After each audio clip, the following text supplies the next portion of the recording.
네, 일본이 반도체 필수 소재들의 수출 규제를 시작한 지 오늘로 꼭 2년이 됐습니다. 지난 2년 동안 소재, 부품, 장비 분야 핵심 품목의 일본 의존도가 크게 낮아진 것으로 나타났는데요. 오늘의 그래픽 뉴스, 일본 수출 규제 2년입니다.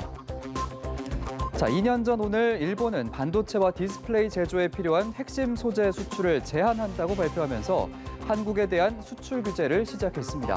한국 대법원의 강제징용 배상 판결에 대한 사실상의 보복 조치였는데요. 우리나라는 세계무역기구 WTO 분쟁 해결 절차에 제소를 진행했고 한 달여 뒤 우리 역시 일본을 백색 국가, 즉 수출 절차 우대국에서 제외하는 상응 조치를 내렸습니다.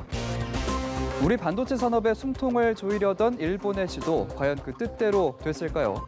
일본의 수출 규제 대상 품목 불화수소, 포토레지스트, 불화 폴리이미드의 일본 수입 의존도 지금 보시는 것처럼 뚝 떨어졌습니다. 불화수소는 특히 국산화에 성공하면서 일본 의존도가 43%에서 14%까지 떨어졌고요.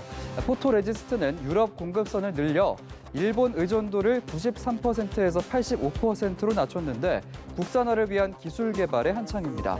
또 의존도가 44%에서 40%로 줄어든 불화 폴리이미드 역시 우리 기업들이 자체 기술을 확보하면서 생산 설비 완성 단계에 접어들었습니다.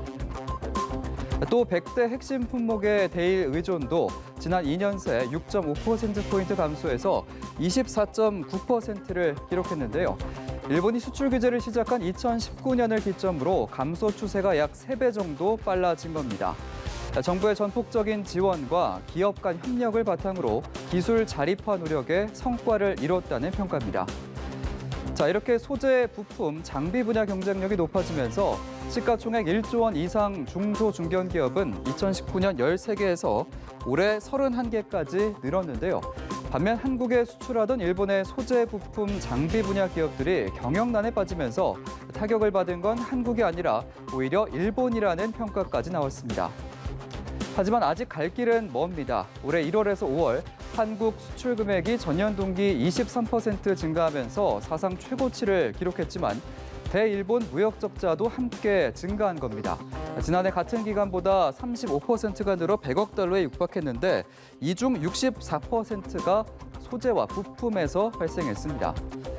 수출이 늘어나면 일본 의존도 역시 함께 커지는 산업 구조를 바꾸기 위해선 앞으로도 적지 않은 시간이 필요하겠죠.